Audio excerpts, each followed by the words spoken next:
est dans le dernier trimestre de 2025, ce qui veut dire que c'est le moment pour toi de mettre les bouchées doubles pour faire le maximum avant la nouvelle année, avant 2026. Parce que en janvier, ça va être New Year, New Me. Il s'agirait donc d'avoir achevé tout ce que tu voulais achever depuis le temps pour pouvoir partir sur de nouvelles bases en janvier. Dans cette vidéo, je vais t'expliquer ce qu'est le Winter Arc, comment est-ce que moi j'ai fait pour organiser le mien et comment donc est-ce que tu vas faire pour organiser le tien. Le Winter Arc, c'est la période de l'année, le moment où l'hiver arrive, où tout le monde est supposé se reconcentrer sur ses objectifs, reprendre une routine, réadopter une certaine discipline par rapport aux objectifs qu'on s'est tous posés. C'est le moment de l'année où en gros on passe en mode hibernation et travail, productivité, et surtout le moment de l'année où on est censé changer. Donc moi, pour le Winter Arc, je me suis dit que j'allais commencer par me poser certaines questions pour faire un état des lieux, pour faire un bilan. Et vu qu'énormément de gens m'ont demandé quelles étaient mes réponses en story Instagram, je me suis dit que j'allais les partager dans cette vidéo et comme ça au moins je te ferai part de mes potentiels objectifs, ce que je n'ai pas réussi à atteindre cette année, ce que j'aimerais changer, puis la façon dont je procède pour m'organiser. Donc pas plus de blabla, on est parti pour les questions et mes réponses. La première question donc que je me suis posée: quel goal, quels objectifs est-ce que j'ai fixé que je n'ai pas atteint et pourquoi? Tu peux voir que j'ai écrit 100 000 abonnés sur YouTube. Pourquoi? Manque de régularité, parce qu'il faut savoir qu'il y a plusieurs mois dans cette année où je n'ai pas posté sur YouTube, ce qui explique le fait que je n'ai pas eu mes 100 000 abonnés, alors que à l'époque où j'avais 20 000 abonnés sur YouTube, j'en gagnais 10, 11, 12 000 par mois. Donc si j'avais persisté, bah aujourd'hui j'en serais probablement à 300 000 abonnés. Mais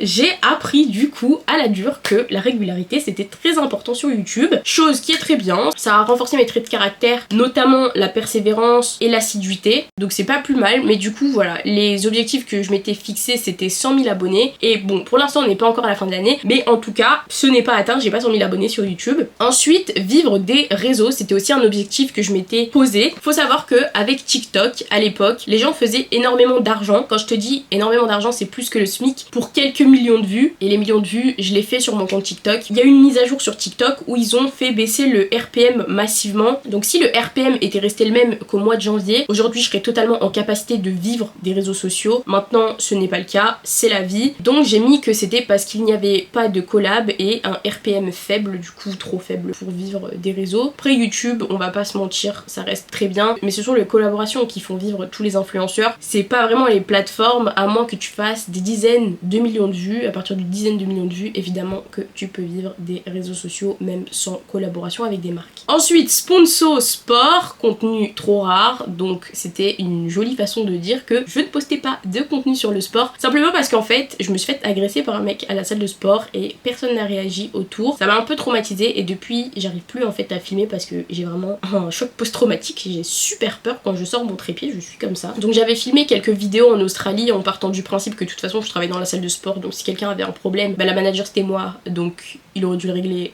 avec moi. Mais oui, du coup j'ai pas posté assez de contenu, ce qui veut dire que les sponsors sport, bah je les méritais pas, je poste pas assez de contenu, c'est la vie. Ensuite, les produits physiques, donc produits physiques, j'ai écrit ça comme ça, mais en vrai j'avais pour projet de sortir des planeurs ou des agendas. Alors j'y ai pensé il y a plus d'un an, mais en fait il y a eu une vague d'influenceuses qui ont commencé à vendre ce genre de choses. Du coup je me suis découragée parce que je me suis dit non, après on va penser que je copie les gens, etc. Je me suis dit simplement du coup que j'allais écrire un livre, et j'ai écrit écriture irrégulière comme raison, parce que en vrai j'avais presque fini tous mes planeurs, j'étais en discussion avec des fournisseurs, etc. Et je ne l'ai pas fait parce que je ne suis simplement pas allée au bout de la mise en page de ces planeurs et de ces agendas. Chose que je ne referai pas avec mon livre. Mon livre, j'irai jusqu'au bout parce que c'est vraiment quelque chose que j'ai envie de faire. Si tu te demandes de quel livre je parle, c'est que tu ne me suis ni sur TikTok ni sur Instagram, et ça c'est un problème. Je suis en train d'écrire un livre sur ma façon de voir les choses et comment est-ce que j'ai fait pour devenir qui je suis, pour penser de la façon dont je pense, et pourquoi est-ce que je suis aussi convaincue que je vais réussir dans la vie. Donc voilà, c'est des sujets qui sont très intéressants, et dans ce livre en fait je vais me permettre de partager sans filtre tout ce que je pense, chose que tu ne peux pas réellement faire sur les réseaux sociaux parce que sinon tu te fais censurer ou cancel. Là les seules personnes qui sauront ce que je pense vraiment seront des gens qui auront payé pour le savoir, donc normalement je me prends pas trop de sauce, et puis au pire je me prends une sauce, les gens vont acheter mon livre, donc je me prendrai une sauce avec beaucoup d'argent. Deuxième question, 3 choses que j'aurais aimé faire plus souvent l'an dernier. et j'ai écrit me concentrer sur le business, lire davantage et apprendre une langue. Donc faut savoir que ça fait 2 ans en fait que j'essaie d'apprendre le russe et à chaque fois que je commence je ne continue pas parce qu'en fait j'ai tellement de trucs qui se passent dans ma vie que je n'arrive simplement pas à garder cette habitude de faire du russe parce que j'ai vraiment tellement de trucs qui n'ont aucun rapport que ça me demande trop d'énergie, à chaque fois j'oublie. Lire davantage également, je trouve que je lis pas assez. À l'époque fallait voir comment je lisais. Me concentrer sur le business parce que je trouve encore une fois que je ne me suis pas assez concentrée. Bon, en même temps je suis partie à l'étranger, il s'est passé des trucs dans ma vie donc c'était pas trop le moment de se concentrer sur le business, mais voilà, c'est des choses du coup que j'aurais aimé faire plus. Troisième question,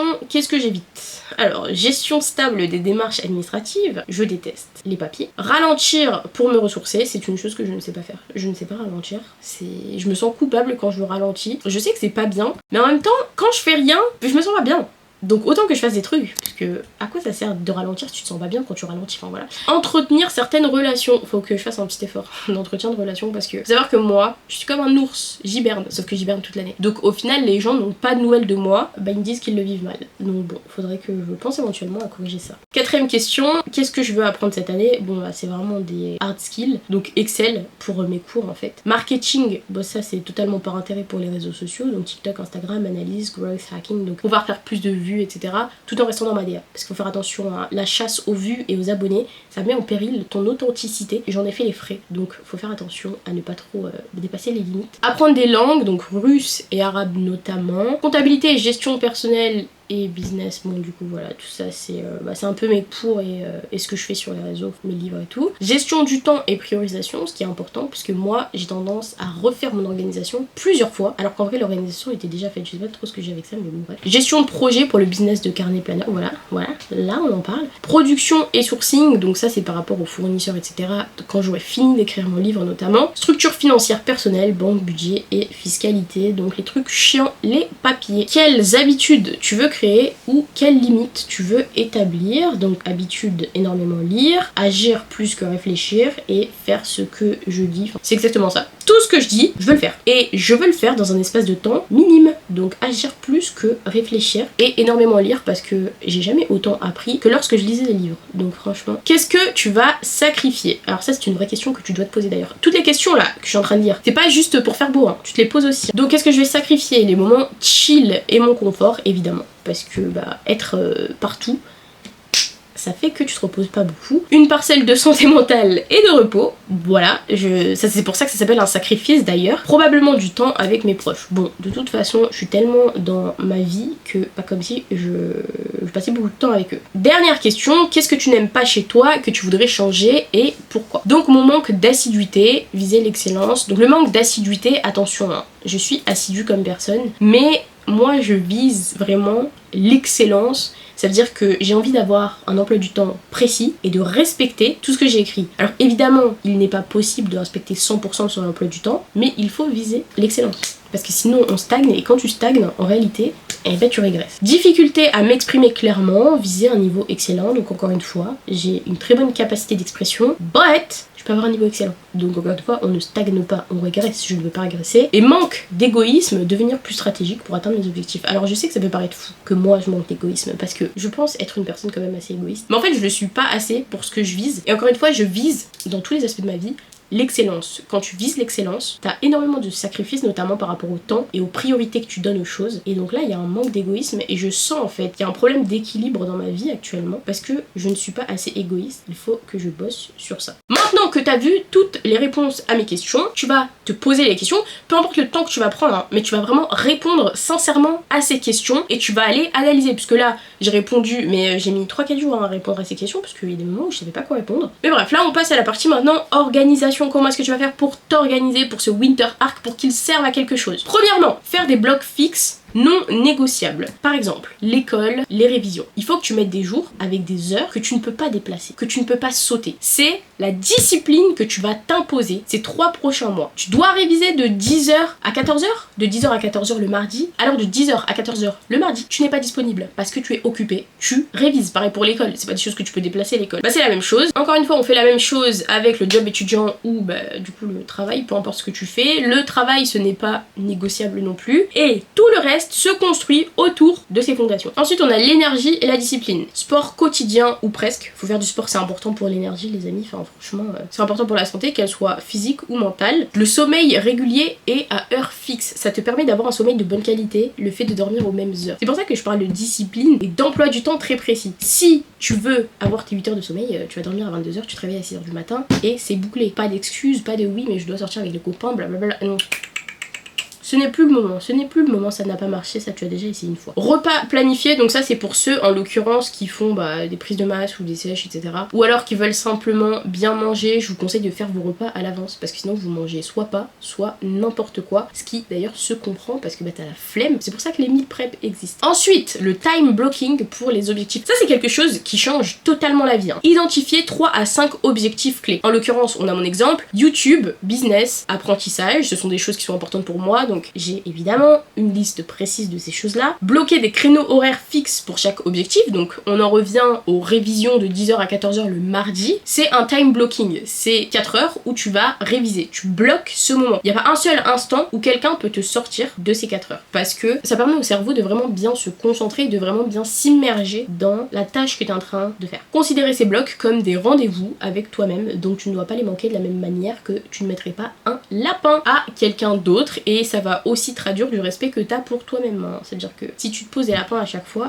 t'as pas vraiment de respect pour toi. En quatrième, on a les habitudes clés. Donc en l'occurrence, encore une fois, c'est mon exemple. Lecture quotidienne. Moi, c'est vraiment quelque chose que je vais essayer d'insérer au maximum. Le matin, le soir dans les transports. À ma pause à l'école quand je mange à midi. Journaling, revue de journée. Donc bon, moi, je fais pas forcément du journaling. En général, j'écris une fois par semaine dans mon journal pour me tenir au courant de ce que je fais. Mais ouais, revue de journée, revue de semaine, revue... Bon, mensuelle, ça fait quand même assez loin. Je pense que toutes les semaines, c'est bien. Tous les jours c'est peut-être un peu excessif et tous les mois c'est pas assez. Pause pour rester lucide. Évidemment il y a des moments où il va falloir que tu te déconnectes et il va falloir que tu te laisses la possibilité de sortir un petit peu de ton emploi du temps, mais pas souvent, parce que si tu le fais souvent tu vas avoir du mal à te replonger dans tout ce délire de concentration, d'organisation, de productivité. Mais voilà, des fois il est important de sortir de cette bulle de Winter Art pour que tu puisses te reposer, te déconnecter et revenir encore plus d'attaque et avec, comme on dit en anglais, a new pair of fresh eyes, donc que tu aies un nouveau regard sur ce que tu es en train de faire. Limiter distraction digitale pendant les blocs importants, donc en gros pas de téléphone quand tu es en train de bosser. Suivi et ajustement, habit tracker, tableau de suivi. Alors bon, moi ce que je fais c'est que je le fais sur papier parce que j'ai un peu la flemme de le faire sur ordinateur. Je trouve ça quand même assez chiant de le faire sur son téléphone ou sur son ordi, voilà. Mais ce n'est que mon avis, tu fais ça comme tu veux. Moi j'ai des ardoises, j'ai plein de cahiers partout, j'ai plein de post-it différents. Je me fais des petits kiffs comme ça. Weekly review pour analyser et ajuster. Donc voilà, c'est ce que je disais, franchement, à la semaine c'est beaucoup mieux, tu sais ce que tu fais. T'as quand même 7 jours, donc de quoi analyser les efforts par rapport aux résultats, de quoi ajuster, etc.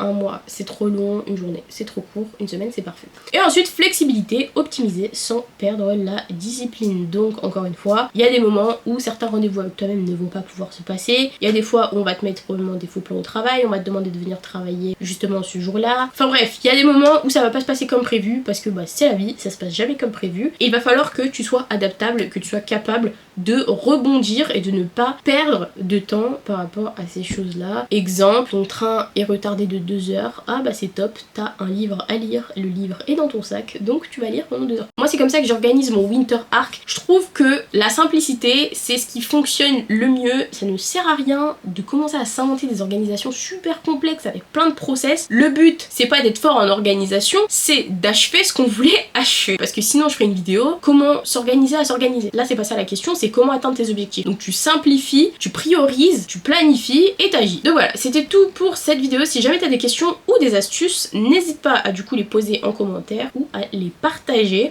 Merci d'avoir regardé la vidéo. On s'attrape très prochainement pour une nouvelle. Je compte sur toi pour d'être ça. Il reste que 3 mois.